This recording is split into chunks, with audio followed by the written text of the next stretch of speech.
Everyone, আপনাদের কাছে নতুন একটা রেসিপি নিয়ে চলে এসেছি। রেসিপির নামটা হচ্ছে আর মাছ।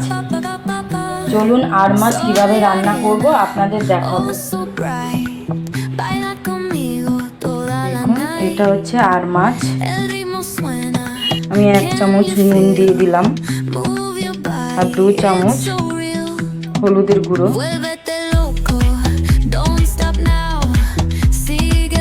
দিয়ে সমস্ত মাছটা আমি মাখিয়ে নেব।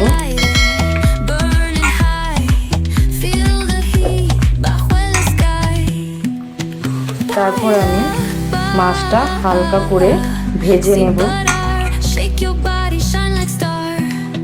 এরকম একটা কড়াই নিয়ে নিয়েছি, এরপর ঢালবো সরষের তেল।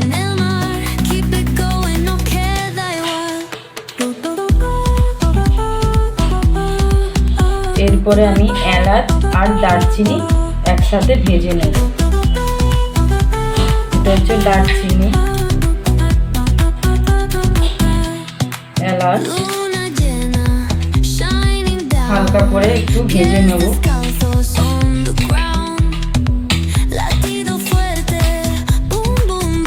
আমার হালকা করে ভাজা হয়ে গেছে, এরপর আমি তুলে রাখবো।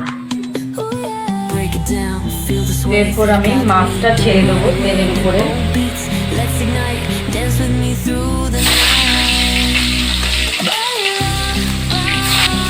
মাছটা আমি হালকা করে ভেজে নেব। দেবো সাদা জিরে, 2 তেজপাতা।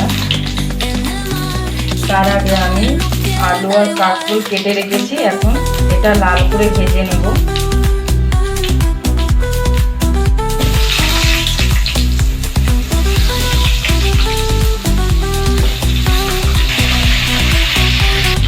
দেখুন, আমার আলু আর কাঁকরোল একসাথে লাল করে ভাজা হয়ে গেছে। এরপর দেব আমি লঙ্কা বাটা,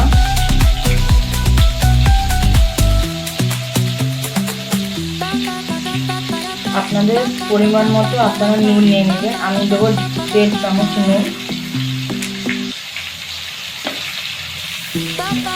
2 চামচ হলুদের গুঁড়ো। এবার আমি সমস্ত কিছু ভালো করে মশলাটা একটু কষিয়ে নেব।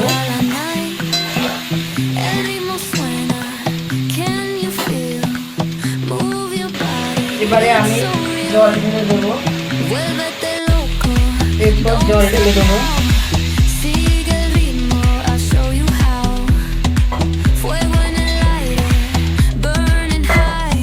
আমি অল্প সময়ের জন্য ঢাকা দিয়ে দেবো। এবার আমি ঢাকনাটা তুলে নেব।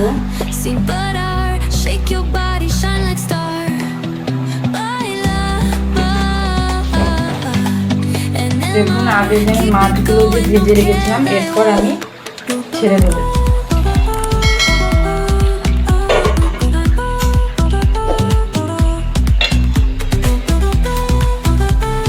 এরপরে দেব ভাজা মশলার গুঁড়ো,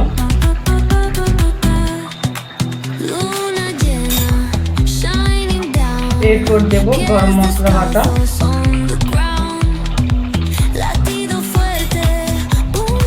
আমার আর মাছ রান্না কমপ্লিট। আপনারা বাড়িতে এরকমভাবে রান্না করে খাবেন, দেখবেন খুব ভালো লাগবে। দারচিনি আর এলাচটা আপনারা যদি ভেজে বেটে দিয়ে দিতে পারেন, কিন্তু ফ্লেভারটা খুব সুন্দর আছে। আমি এখন এটা পাত্রে ঢেলে নেব। দেখুন, আমার আর মাছ রান্না কমপ্লিট। আবার নেক্সট ব্লগে নতুন একটা রেসিপি নিয়ে চলে আসবো আপনাদের কাছে। এখনের মতো tata, bye bye, see you.